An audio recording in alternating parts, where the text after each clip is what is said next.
And welcome everybody to another edition of the GSMC Sports Podcast, brought to you by the GSMC Sports Network. As always, I'm your host Kenneth Gruenfelder, and it's great to have you guys here on this Monday, February 24th.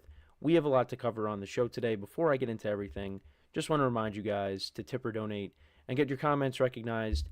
Make sure to hit that super chat button in the chat if you want to see me acknowledge any thought or comment you may have throughout the live broadcast. It makes the show more lively, more entertaining between myself, the host, and you guys, the viewers. We appreciate you guys' viewership each and every day, so any contribution you can make to the show means the world to us as we put out content for you guys each and every day. And also, the other way to help out the show is by going to the link at the bottom of the show segment on the ticker, gsmcpodcast.net. That is gsmcpodcast.net. So let's get into what we are going to discuss for today. So we're going to start off the show. We are going to talk about Spurs head coach Gregg Popovich. He will not be coming back this season. He's been out since November after suffering the stroke that he had. And, there were some conversations that maybe he could come back later in the year, but he is not, and his future is uncertain. So we'll get into all that. We'll talk about the acquisitions at the trade deadline for the NBA, or before the trade deadline, as the Warriors and the Lakers playing over the weekend. Talk about Luka's performance, as well as talking about the Warriors and their performance as they continue to win with Jimmy Butler. So get into all that. We'll get into talking about the Knicks as they dropped a couple of games to the teams that are ahead of them in the Eastern Conference, and how there's some concern there. There is some concern there. We'll talk about Shedeur Sanders. He will not be throwing at the Combine. He'll be focusing more on the interviews at the Combine, so we'll get into that as well, and if that's a big deal or not. And then in the final part of the show, this is something I'm going to start doing for the next several weeks, and that's giving an overview of this NFL season for each team. So we're going to talk about the Giants today. We'll go division by division, and so that's what we'll do. We'll just talk about the season as a whole for each NFL team and how it went.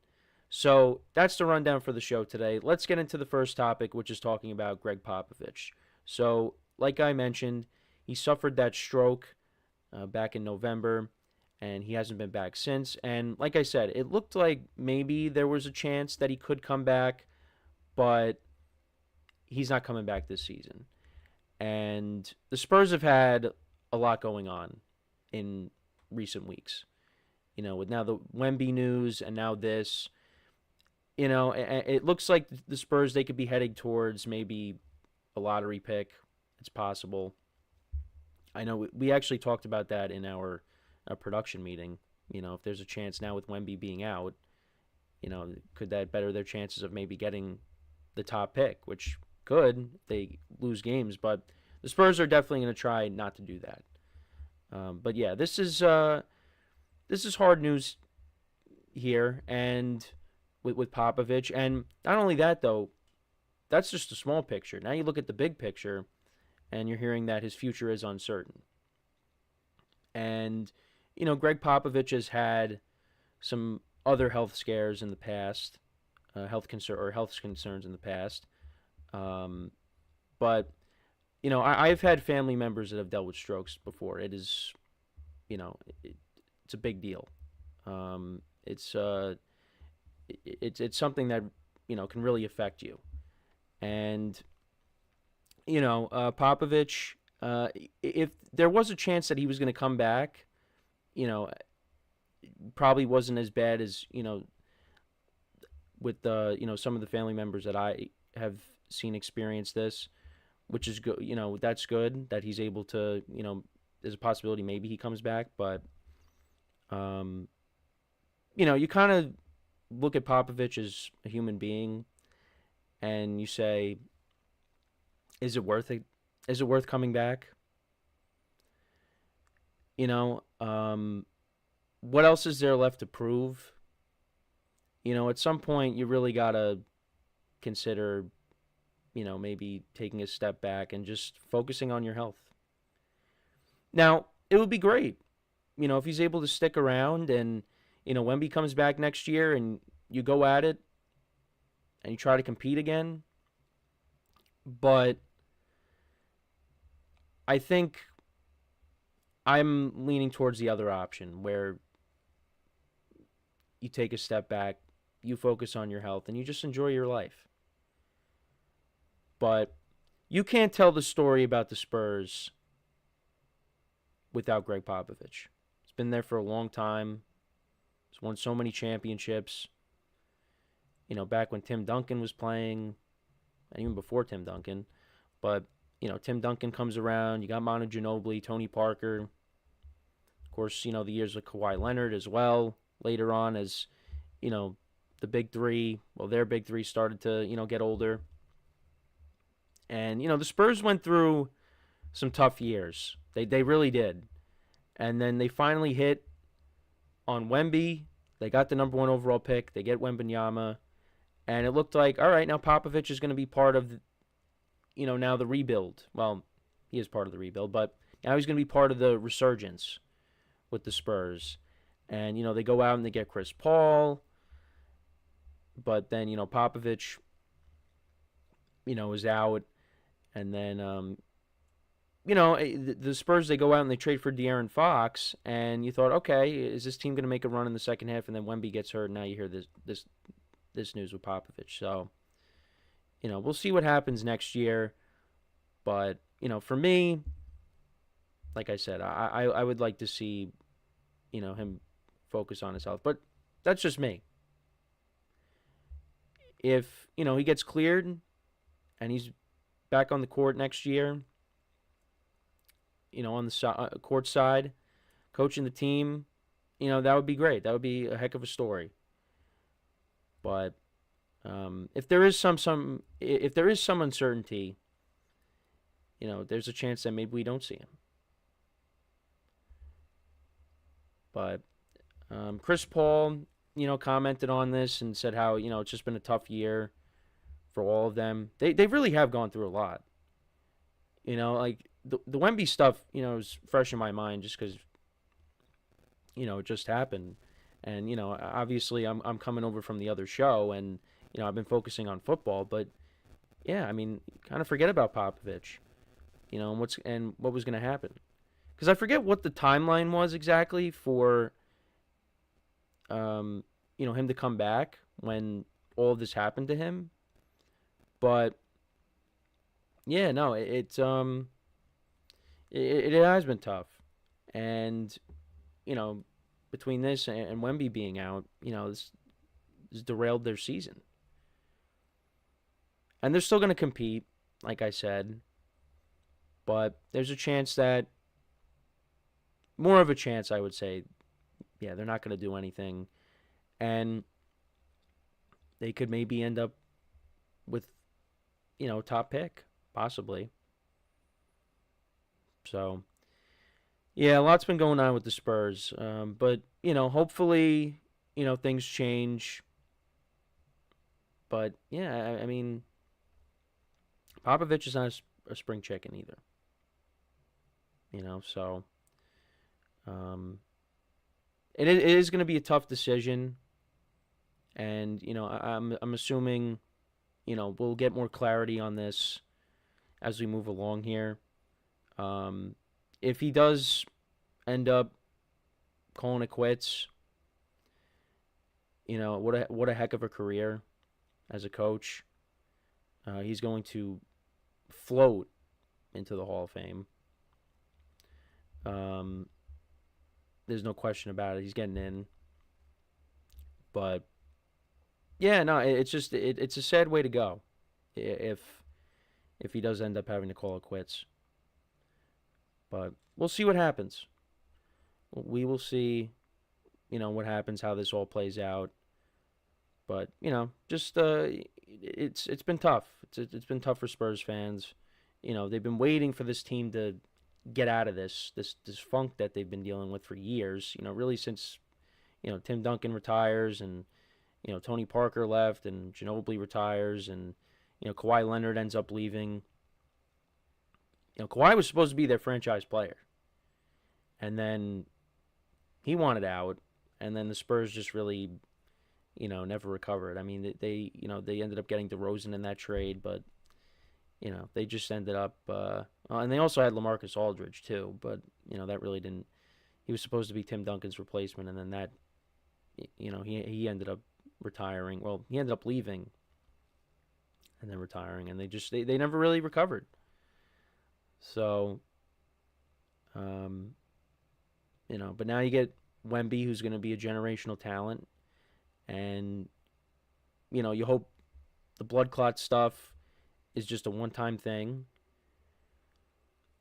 But they're going to have to continue to wait, and we'll see what happens next year.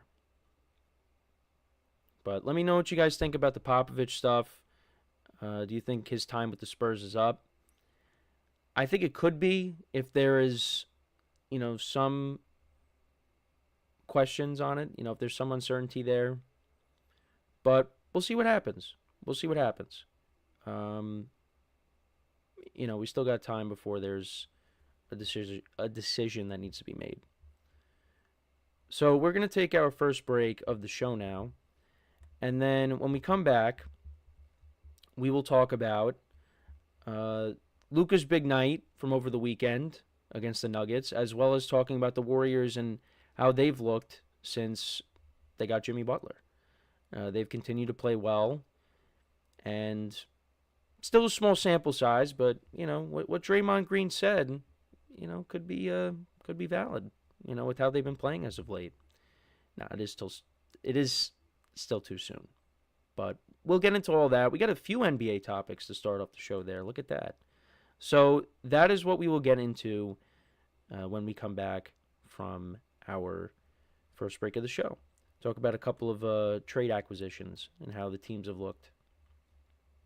So with that being said, stick around, and we'll be right back here on the GSMC Sports Podcast. I feel like I'm losing my mind. Is everybody in the world blind? Please, Lord, give me a sign, a sign. I feel like I'm losing my mind. Is everybody in the world blind? Please, Lord, give me a sign, a sign.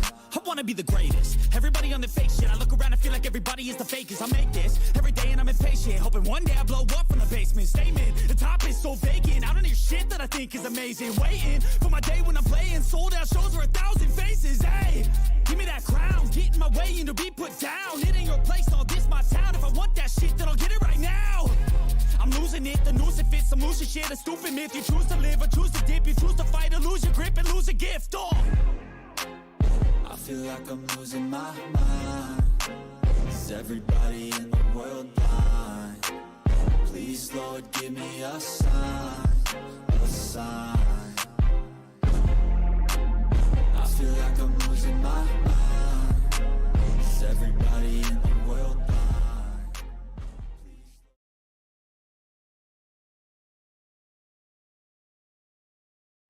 All right, and we are back here on the GSMC Sports Podcast, and for the second part of the show, we're going to talk about Luka Doncic, his big night over the weekend against the Nuggets, as well as talking about the Warriors and their continued success with Jimmy Butler. So, Luka has not been great so far with the Lakers, and, it's a combination of, a few different things. New team, hadn't played in a long time because he was getting over an injury, but now he got things rolling against a very good team in the Nuggets, a team that, the Lakers have had a problem with in the playoffs, the last few years, or the last couple of years. They've knocked them out of the playoffs. And, Luka showed up. 32 points, 10 of 22 shooting, 10 rebounds, 7 assists. After the game, he said, finally felt like myself a little bit, so that's why I was smiling the whole game. And, once he gets things going, look out for this Lakers team. And you had, I think, 4 of the 5 players in their starting lineup all score in double digits, or I think all 5, actually, or all 5 of them. Let me just do a quick fact check, because the game was on Saturday, and I was at my cousin's wedding, so I didn't get a chance to watch it. But yeah, 4 out of the 5 players. So you had Rui Hachimura, he had 21 points. LeBron James had 25, Austin Reeves had 23, and Luka had 32. So that's good, getting production out of majority of your starters. I mean, obviously LeBron, there's no surprise there. Austin Reeves is a good player for them too. But that's encouraging. And again, especially against a team that you could be facing in the playoffs. And I think right now, the way things are set up in the Western Conference, would they be playing each other in the first round? Oh no, because the Nuggets are the 3. Lakers right now actually are the 4. They have kind of flip-flopped with the Rockets. I mean, they're both tied at 11.5 games out of first in the Western Conference, but right now the Lakers are ahead, so they would have home field advantage in that first round matchup. And then, the way the playoffs are set up right now, if they were to win in the first round against the Rockets, then they'd be playing. If the Thunder move on, they'd be playing the Thunder. So that would be an interesting second round matchup if we potentially get that.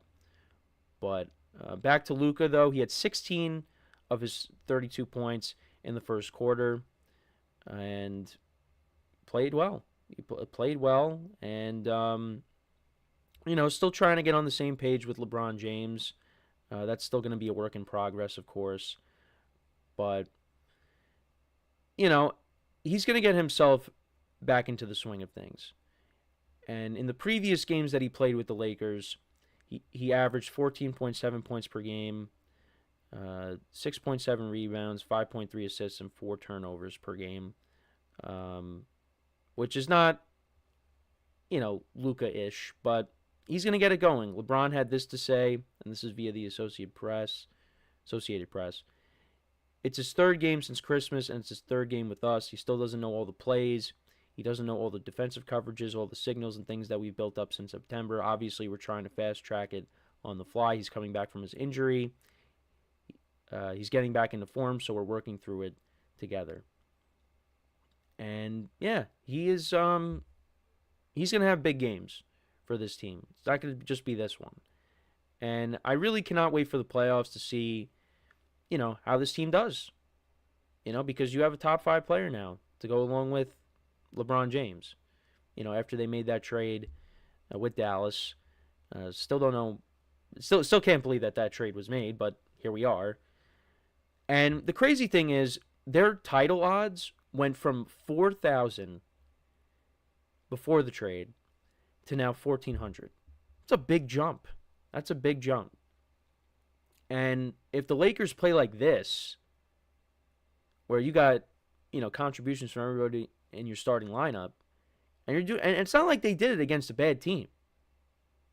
They did it against the Nuggets, team that won the championship a couple years ago, against the Joker. So that's not a joke. And that was a bad joke that I just made. But, right now, Lakers are 8-2 in their last 10 games. They're playing good basketball right now. And, right now, you're 2 games behind the Grizzlies and the Nuggets. There's still time to, catch up to those teams and maybe surpass them. And then all of a sudden, you're the 2 seed. Doesn't look like anybody's going to catch up to the Thunder. Right now, they're 46-10. But, if you're the Lakers, hey, you're in striking distance of the other 2 teams. And if you could pass them, that home field advantage. You want that.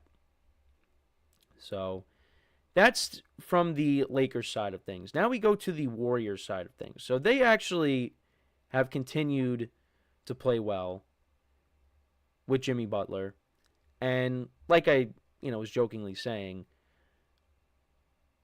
Draymond Green, what he said, so far, so good. I think they're now 5-1 with Jimmy Butler since they acquired him, and he's been playing well. Yesterday they beat the Mavericks, Luka's old team, 126-102, and they had all 5 starters score in the double digits. Draymond Green had 13, Jimmy Butler had 18, Moses Moody had 14, Steph Curry 30 points on the day. Went 12 for 20 and went 3 for 8 from 3. But yeah, Jimmy Butler in his games with the Warriors, he has scored in double digits in all of the games. And he played 28 minutes last night, so that was actually the least amount of minutes he played in a game. He had 18 points, 3 rebounds, 5 assists, 1 turnover, 1 steal. And now the Warriors are 30 and 27, and they're currently the 9th seed. And they played the Kings over the weekend, and they beat them. That was on Friday. They beat them 132-108. And they'll be playing the Hornets tomorrow, and then the Mavericks after that. I said the Mavericks, the Magic. So, yeah, I mean, right now, they are a half game behind the Mavericks and the Timberwolves.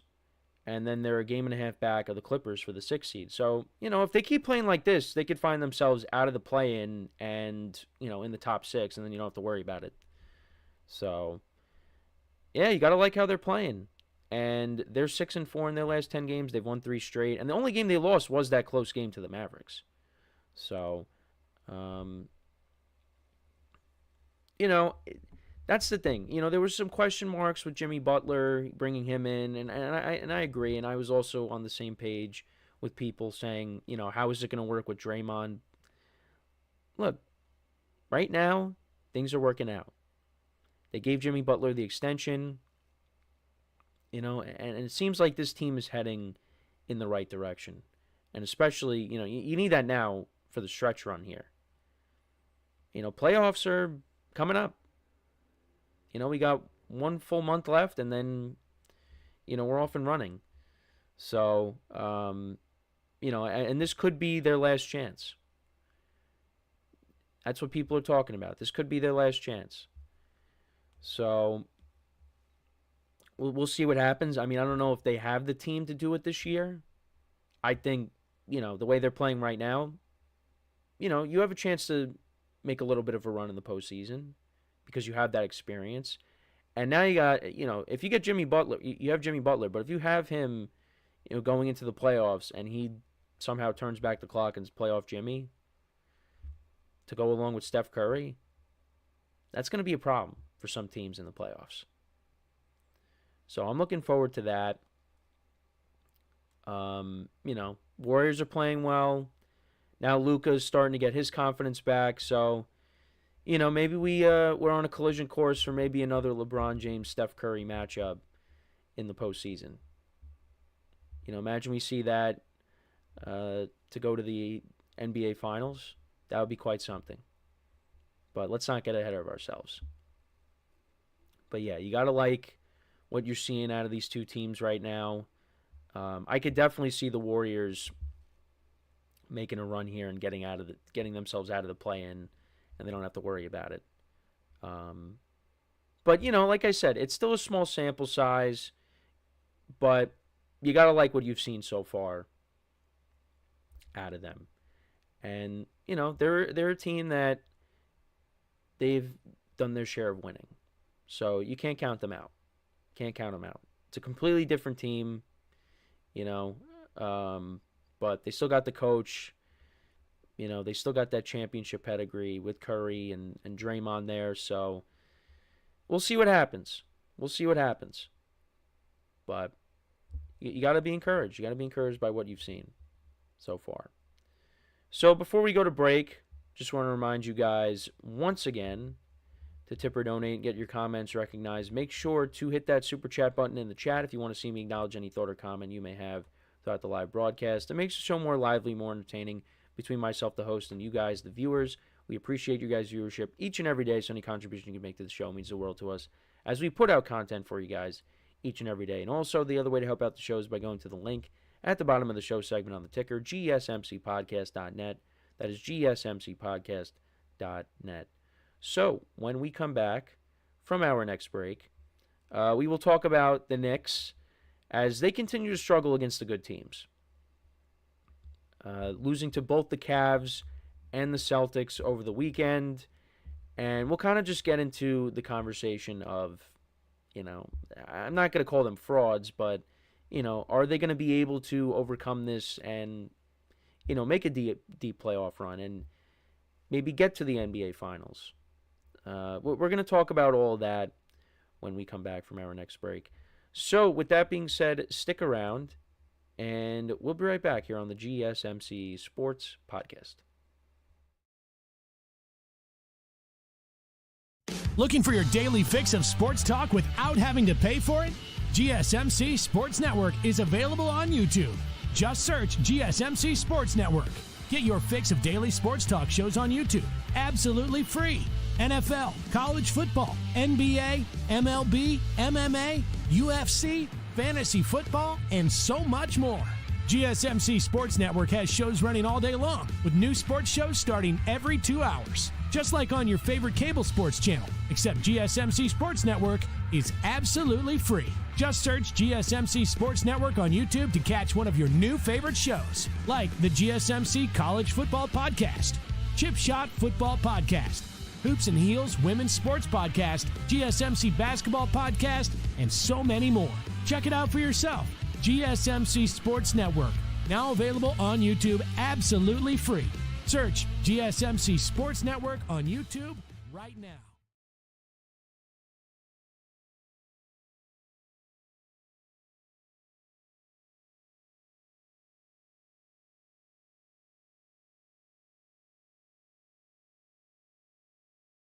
All right, and we are back here on the GSMC Sports Podcast. And for the third part of the show, we are going to talk about the Knicks as they continue to struggle against the good teams. The game against the Celtics was a little bit close, but they got destroyed by the Cavs. And it's concerning. It is definitely concerning. You know, this is a pattern here. This isn't a small sample size. Because right now, they're 0-3 against the Celtics this year. And they're 0-2 against the Cavs. And then if you want to throw in a team from the Western Conference, they lost both games to the Thunder as well. And, you know, they got destroyed in those games too. But we go back to they played the Cavs on Friday night, and they lost 142-105. They got blown out on Friday. Donovan Mitchell, 27 points. Evan Mobley had 21. Jared Allen had 10. Karl Anthony Towns had 23. Brunson had 26. But, you're looking for someone else to step up. And they were missing Josh Hart. They got him back against the Celtics, so that helped. And the game was a little bit closer. But they need more contributions out of some of their other guys, like OG Anunoby. And Mikal Bridges, who, to be honest, I think has been a disappointment. And, I think a lot of us can agree with that. I thought when the Knicks got Mikal Bridges, I thought they were going to be getting a much better player. But maybe you could say, well, you kind of overestimated him. They traded 5 first-round picks for him. 5. And, you kind of look back on that trade and, it hasn't really... Now, again, maybe it's too soon to say. Maybe, but, we're almost done with the regular season here. And, Bridges, I just feel like has been an inconsistent player for the Knicks. That's just coming from me. But you need him to step up. And OG Anunoby, of course, missed some time. He's going to get it going again, you would imagine. Josh Hart's going to be playing hurt the rest of the year with the knee. But they need more than just Jalen Brunson and Karl Anthony Towns, because those guys have been unbelievable this year. Josh Hart's been unbelievable this year. Was not an all-star, but still. When he's playing, he's playing like his hair is on fire. And kind of the reason that he's hurt right now is because he plays hard. But it's just concerning that you're going up against these teams and they just have their way with you. These are the teams that are ahead of you right now. That's it. The Knicks are the 3rd seed. And you're playing against the Cavs team. You're playing against the Celtics team, and you can't beat them. Now, I'm not saying that they're going to go winless against them. And if they match up in the playoffs, the Knicks are going to, you would think, are going to win a game, right? Not a clean sweep. But it doesn't look good right now. Mitchell Robinson could be coming back, I think, this week.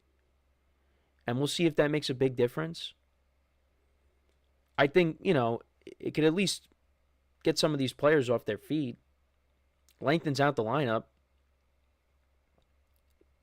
but I mean, I think what could end up happening is Mitchell Robinson is going to be coming off the bench. I think that's what's going to end up happening. But, yeah, it's just when you look at this Knicks team, and they're a team that is built also on playing good defense. Well, you can't be having teams dropping 142 points against you. That's not what this team was built on last year. It just seems like that at times is just non-existent. So they got to figure it out. In the beginning of the year, you're like, okay, it's just some of these guys are getting used to playing with each other again. And, obviously the Karl Anthony Towns trade was another trade that kind of came out of nowhere. I mean, obviously it was not to the same level as the Luka trade, but still, we were like, wow, the Knicks got Karl Anthony Towns. This is unbelievable. I didn't see that coming. And he's been great. So you're like, yeah, they got to get used to playing with each other. But now it's like, okay, we're close to the end of the regular season here. And it still doesn't seem like things are right. Now, if the team is fully healthy, let's see what they could do. Maybe Mitchell Robinson has more of an impact than we realize. But he's a guy that you're not getting a scorer. You're getting a guy that's going to be a rim protector, that's going to play defense, that's going to get rebounds. That's really what he's bringing to the table. You're not getting a scorer. But if he could stay on the court, he could be a valuable asset to the team in that respect. And that's why losing Isaiah Hartenstein, you look back on that, and you can't help but say, yeah, no, that was a tough loss for the Knicks, losing him. Now, he got hurt this year, but he was a valuable piece for them last year. Because he was the one that could score. Out of the two big men that they had last year, Hartenstein was the guy that could score. And brings the same thing to the table that Mitchell Robinson can. But they couldn't afford him. And he ended up going to the Thunder. And he's part of a really good team right now, the best team in the Western Conference. So, there's nothing you can do about it now. You got to play with what you got. So they got to figure things out here. Now, I don't want to go out on a limb here and say, yeah, this team is a fraud. No. They're struggling against these really good teams. I mean, the Cavs they got the best record in the entire NBA right now. It's them and the Thunder. And then the Celtics, they just won the championship last year. But you could also say, that game against the Bulls, I mean, they had to go into overtime. And the Bulls aren't that good. Right now, they're a playing team, but they're not a good team. You should be blowing this team out. I think they were double-digit favorites in that game. Yeah, right now they're the 10th seed. They're 22-35, and they're a playing team. And it took the Knicks having to go into overtime to knock them off. Yeah, 149-148. And they almost choked that game. Oh, wait, actually, no, that was against the Hawks. They won 113-111 against the Bulls. But still, the Hawks, they don't have the best record. Right now, they have a losing record, too, 26-31. So, yeah, and right now, they're locked into the third seed. I mean, that's probably where they're going to end up being. I mean, you got the Pacers behind them at they're 14 games back of the Cavs for first place. But yeah, they're 4 games behind the Knicks. The Bucks are 4.5 games behind. Pistons are 16 back of first. But yeah, they're 6 games back of the Knicks. How about the Pistons though, turning things around? I think we did mention that briefly last week. But good for them because it's been rough for them. And they got Cade Cunningham leading the charge. They're a playoff team right now. So right now, and that's who the Knicks will be playing in the first round. And I think that could be a tight series. I think the Knicks should win that series. If the playoffs were to start right now, I would like the Knicks to win that. But then you're probably going to be playing the Celtics in the second round. And that's going to be very tough. We'd be getting Pacers-Bucks again, like last year, and you're hoping that you get a healthy Bucks team this time around. But, yeah, it is going to be a tough path for the Knicks. Right now, they look like they could be at least a second-round exit, which is disappointing because of all the moves that they made, all the hype that was surrounded this team going into the year, and you're only going to be a second-round exit? Can't go any further? You're going to make it to the second round, and it's going to be the same thing? Be disappointing. So they got some things they got to figure out. But yeah, let's see what happens when they get Mitchell Robinson back. Now, I don't think he's going to come in and be the savior, but it's another body. It doesn't hurt you. It definitely helps this team. But guys got to start playing better. Bridges is one of them. Anunoby. Those are the guys that need to step up and help this team out. And the bench is what it is. I like Deuce McBride. Campaign gives them minutes, but they need help. And let's see if Mitchell Robinson is the missing piece. I wouldn't say that, but he's gonna help this team out. Let's see how they look when they get him back. But let me know what you guys think, though, about the Knicks and their struggles against these better teams. It's definitely a concern.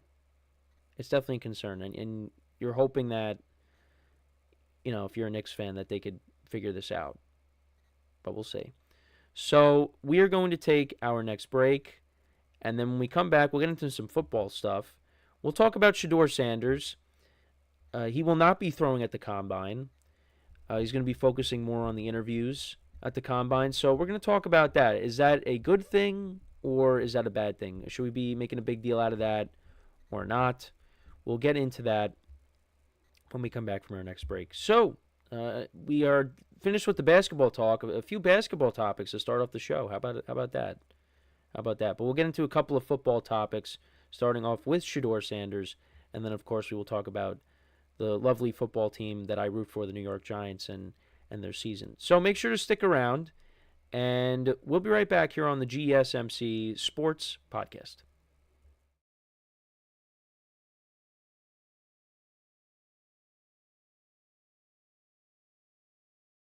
For the best and latest podcasts available anywhere, go to the podcast app on your cell phone and type in GSMC to access free content-rich podcasts on health and wellness, book reviews, sports, entertainment, relationships, social media, movies, technology, finance, and even weird news. Subscribe and download the GSMC Podcast Network's family of shows, available everywhere podcasts are found.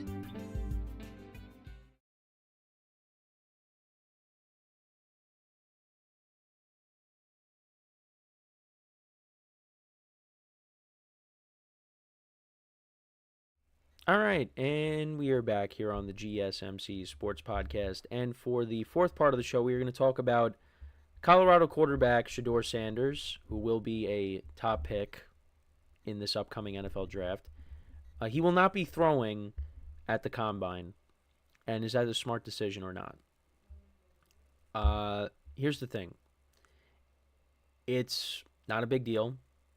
I mean, I'm not going to say it's like a smart decision, but it's not a big deal, and quarterbacks have done this before. I mean, you could go back as recently as last year. Caleb Williams and Jaden Daniels did not throw at the Combine. What these quarterbacks really do is they throw out their pro day. And the other thing, too, is, and it's a good point, you just take a look at the tape. Take a look at their film. You got all this game footage. I mean, do these quarterbacks really need to throw at the combine? And listen, I don't want to bash the combine, but it's kind of overrated. I don't think it's a big deal. And some of the stuff that I was reading, it didn't really seem like it was a big deal to the articles that I was reading. But I know there's definitely some people out there that are like, how could he not throw at the combine? You have these scouts there, you want to show them what you could do. Listen, not every team all 32 teams, I don't think are going to be scouting Shedeur Sanders. There's going to be at least, what could we say, 10? Unless someone, pulls off a trade, from, the teens or in the 20s and, trades up to get him, it's going to be at least, let's just say in the ballpark of 10 teams. And those teams will have scouts that go to his pro day and watch him throw. It's not a big deal. And the other thing, too, is, he wants to focus on the interviews. These coaching staffs, these front offices, they want to get into the mind of Shedeur Sanders. They want to ask him questions and, kind of see where he's at. What kind of player are these teams going to be getting? And he has been praised on his maturity level, and that's something that teams are going to look at and say, that's the guy that we want leading our football team.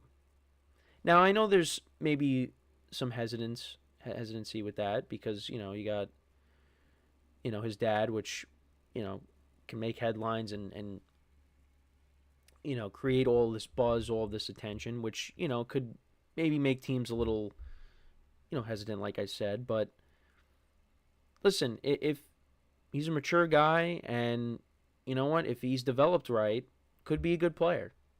I'm not saying, I've never said that, between him and Cam Ward, I've never said like, oh, these guys are going to be bust. It's just the way the perception is on these guys, they're not generational talents.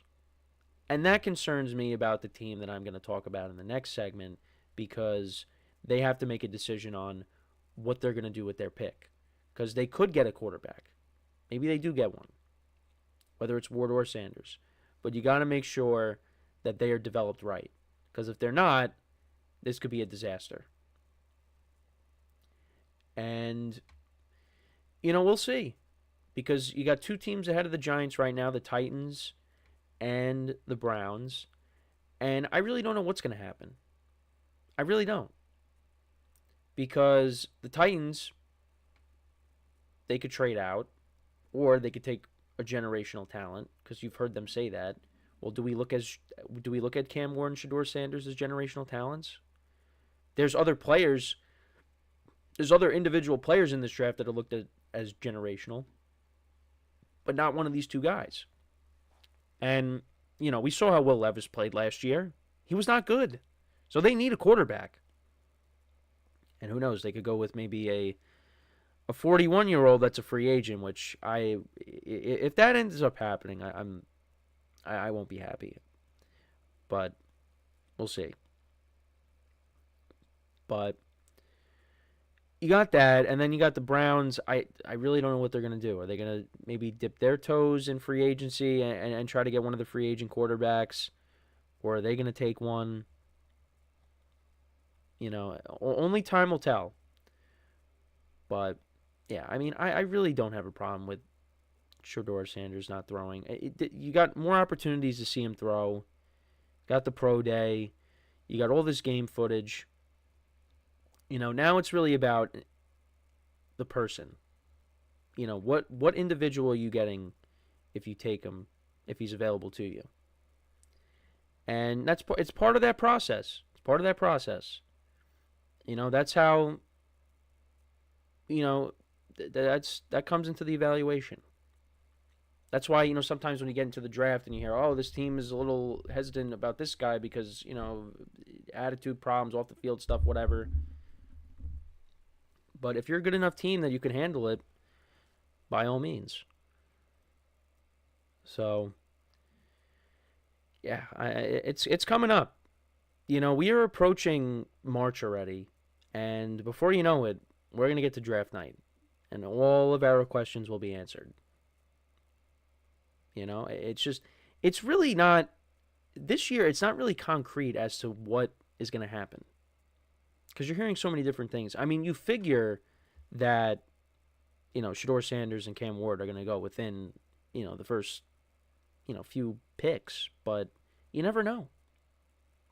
It could be possible that, the teams that are there, they could end up trading out. Other teams could be trading up. I mean, there's some buzz that maybe the Jets could trade up. And some people are very against that.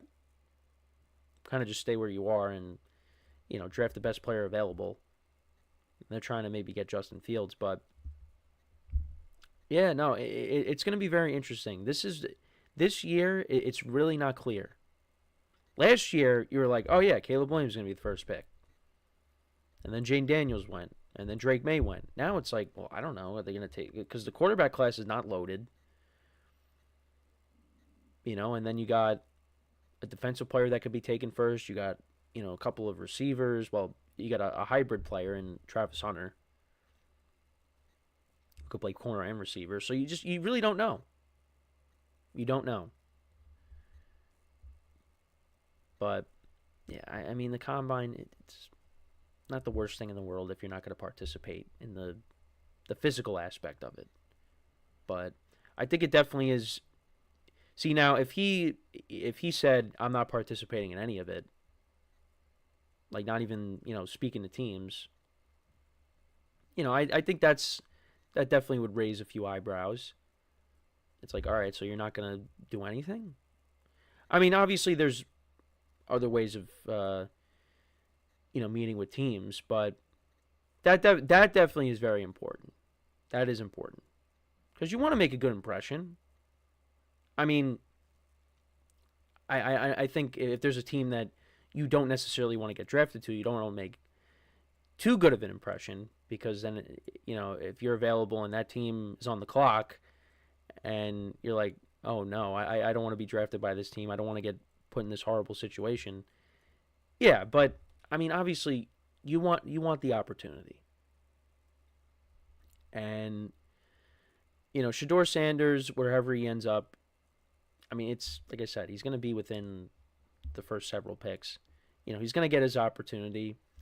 And, we'll see what he's made of at the NFL level. I think I'm on the side of hopefully they get drafted and they don't start right away. You let them sit.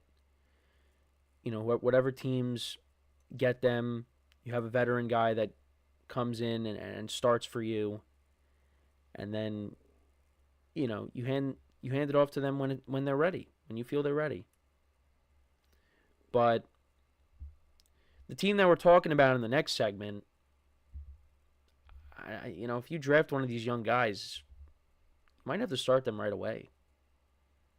Or you are going to have to start them right away. Otherwise, you're out.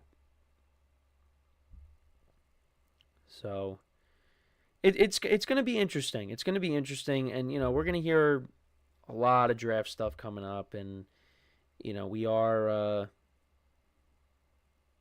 couple weeks away from the new year starting, because it's on March 12th. So we got 2 weeks. We got 2 weeks. So two Wednesdays from now we'll be getting there. So and then we're off and running. But let me know what you guys think though about Shedeur Sanders not throwing at the combine. Do you think it's a big deal? Do you not think you don't think it's a big deal? I don't think it's a big deal at all, based on the reasons that I gave you. You could look at their game tape. He's going to be throwing at his pro day. you're still going to be able to meet with the player and, engage with them and, kind of quiz them a little bit. I know I saw a little bit of that on Hard Knocks with the Giants, but, that's what they're going to do. I only made that face because, it's just the Giants being on Hard Knocks was not a good decision by them now, looking back on it. But yeah, let me know what you guys think, though, about Shedeur Sanders and, anything else. What kind of player do you think he's going to be? Things like that. I'd like to get to know your thoughts. So when we come back from our last break of the show today, we will begin our overviews on the seasons for every team in the NFL. We will be starting off with the New York Giants and getting them out of the way. I know I brought them up quite a few times in this segment here, but we'll get into their season, how things went, what they have to do to improve their team going into next season. I mean, it's going to be easier said than done, but we'll just get into all that when we come back from our final break of the show. So for one final time today, stick around, and we'll be right back here on the GSMC Sports Podcast.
And we are back here on the GSMC Sports Podcast. And for the final part of the show, we are going to begin our overviews for each team in the NFL. So we're starting off with the New York Giants, taking a look back at their season and how they can improve. And I'll also bring up my projections for this team going into the year. So I basically had this team around 7 wins. 7-10, I thought that was reasonable. The previous season they won 6 games, and they played better down the stretch. And I thought, maybe they could kind of hang around that same record. I didn't have huge expectations going into the year for the Giants. I just didn't. And they won 3 games. And Daniel Jones ended up getting let go. The defense was a disappointment. The offense obviously was the bigger disappointment of the two. But it was a tough year. It was a tough year to be a Giant fan. I mean, I went to the first game of the year, and that stunk. It really did. Got off to a good start, but, after the Giants kicked that field goal to put themselves ahead at 3-0, it went downhill after that. And there's a lot that this team needs to do. I think they have around a little over $40 million in cap space. So it's possible they go out and they be drunken sailors, which I hear that expression a lot now as of late. And they try to fix this team on the fly because the Giants have done that quite a few times in the past. They did it with Dave Gettleman. They did it with Jerry Reese. When Jerry Reese went out and he signed Olivier Vernon and Snacks Harrison and Janoris Jenkins, and Dave Gettleman did it. He signed a bunch of players, Kenny Golladay most notably, and it just didn't pan out. And the Giants ended up being a bad team. But with Dave Gettleman, but at least with the Giants, with Jerry Reese, they made the playoffs the first year, after the spending spree. Then they had a horrible year the following year. Even if Even with 2016 making the playoffs, they got blown out by the Packers in Lambeau. That was Eli's last playoff game. But you worry that that's going to be the same thing here. And is Joe Schoen going to be able to make the right moves this time around? Now, they did have a good draft. You know, Tyrone Tracy, who was I think he was a 5th-round pick this year out of Purdue, or last year. I keep doing that. But he turned out to be a good player. Drew Phillips, their corner. Looks like he's going to be a good player. So you at least have that. But, I mean, there's a lot that needs to be fixed with this team. And, you know, some of their free agent acquisitions and, you know, the trades that they made. Like, they traded for Brian Burns and they gave him that massive extension. And he's a good player. But they're paying him like he's supposed to be a great player. Like he's a Myles Garrett or a TJ Watt. And he just isn't. Had 8.5 sacks in 2024. But, you know, maybe you were expecting a little bit more out of him. And, you know, going into the year, I was really excited about the Giants' defensive line. With him and Dexter Lawrence, who had 9 sacks, and that led the team.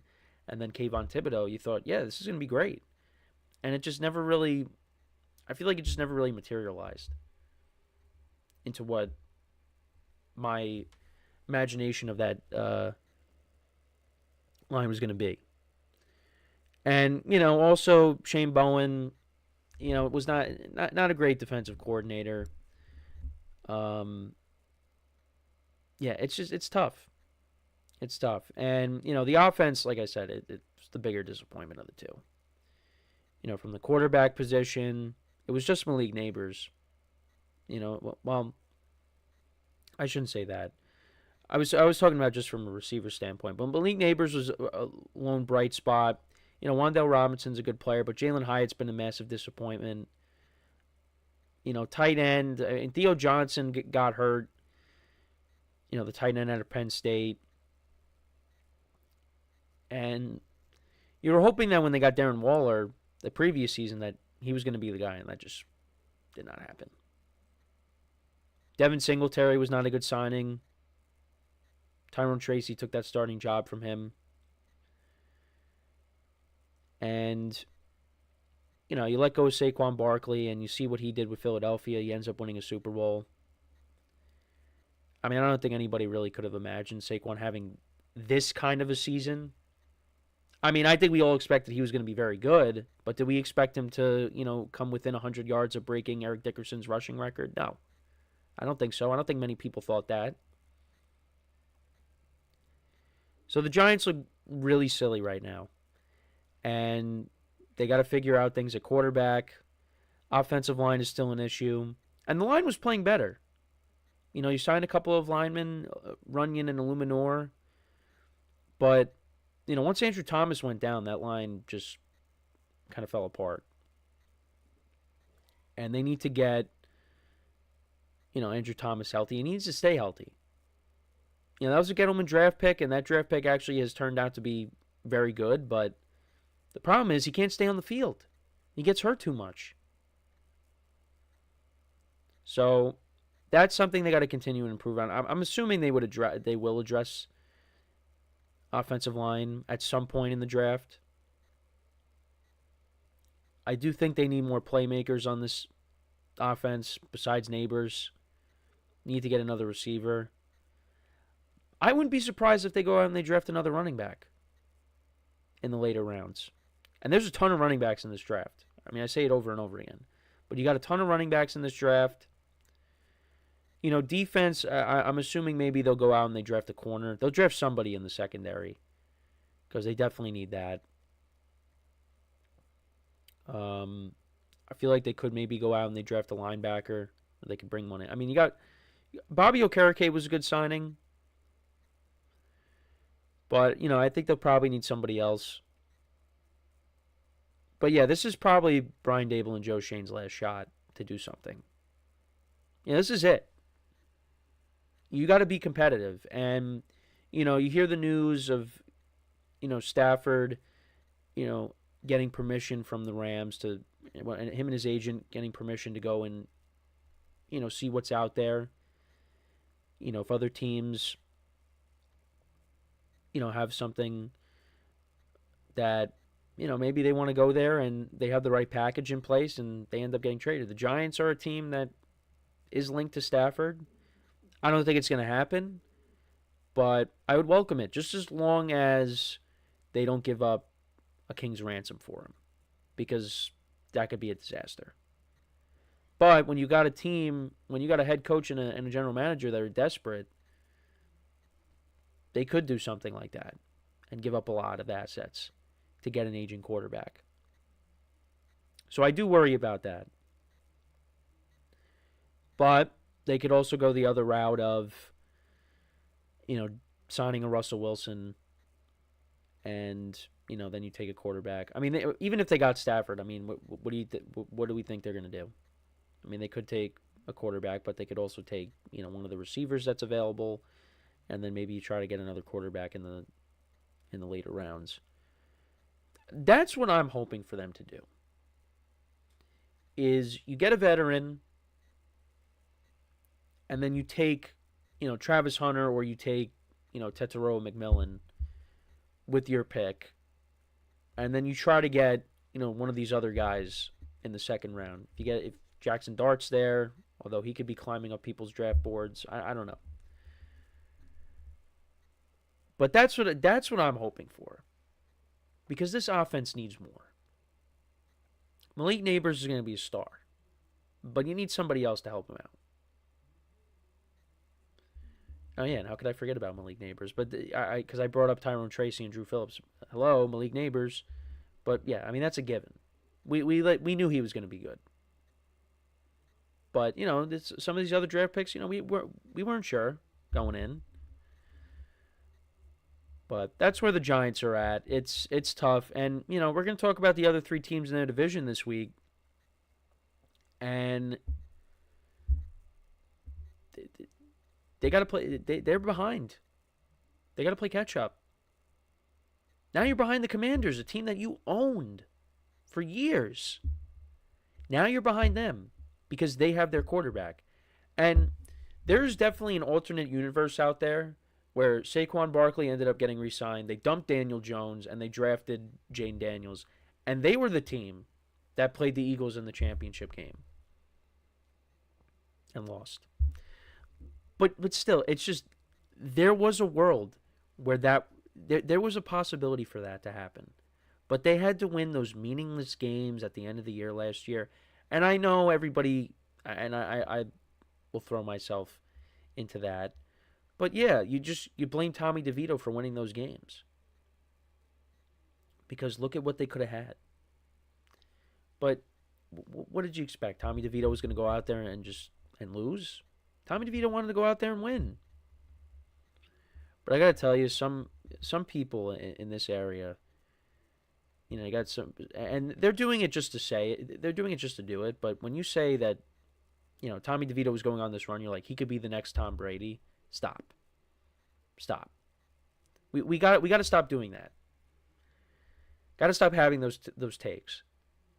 And look, my takes aren't always great. I get it. I'll acknowledge it. I was wrong plenty of times when it came to the NFL season. But, I mean, I'm not saying things like that. So, we'll see what the Giants do. But, like I said, it's easier said than done. I gave you the things that they got to do to improve this team. But they're not going to be able to do all of it in one offseason. They got to get more dynamic playmakers on this offense. I mean, I'm going to say that constantly with a lot of teams. But you need somebody else besides Neighbors, another threat. There's something, the secondary needs improvement. The offensive line, on the interior. So, we'll see what the Giants do. But, yeah, I had them at 7 wins. They won 3. So, that is the first overview. And we will be doing the Cowboys tomorrow.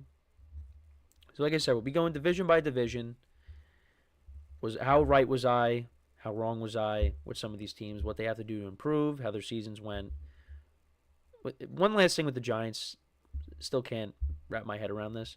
How did they win in Seattle? Last time I'm going to say that. How did they win in Seattle? How did that happen? Does anyone know? Because I really don't. I really don't. I don't get it. But that is pretty much it for the show for today. Thank you guys for tuning in. Make sure to check out all of the other shows as well. Make sure to leave a like, comment, and subscribe to the video. I was a little nervous coming into the show today because I didn't know how my voice was going to be because there was a lot of screaming and yelling over the weekend. It was a nice time that we had, but the voice is fine. We were doing a lot of singing as well at the top of our lungs. But it was a good night, but the voice is fine. And so that's pretty much it. As always, I'm your host, Kenneth Grunfelder, signing off from the GSMC Sports Podcast, brought to you by the GSMC Sports Network. Have a good day, and I will talk to you guys tomorrow. Take care.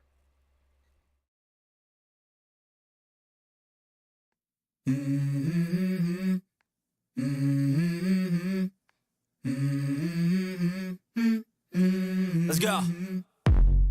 I wake up to a little bit of drool on my pillow, feel like it's gonna be a bad day. Yeah, I'm tired of shit, and the coffee ain't hit yet, damn, ain't that great.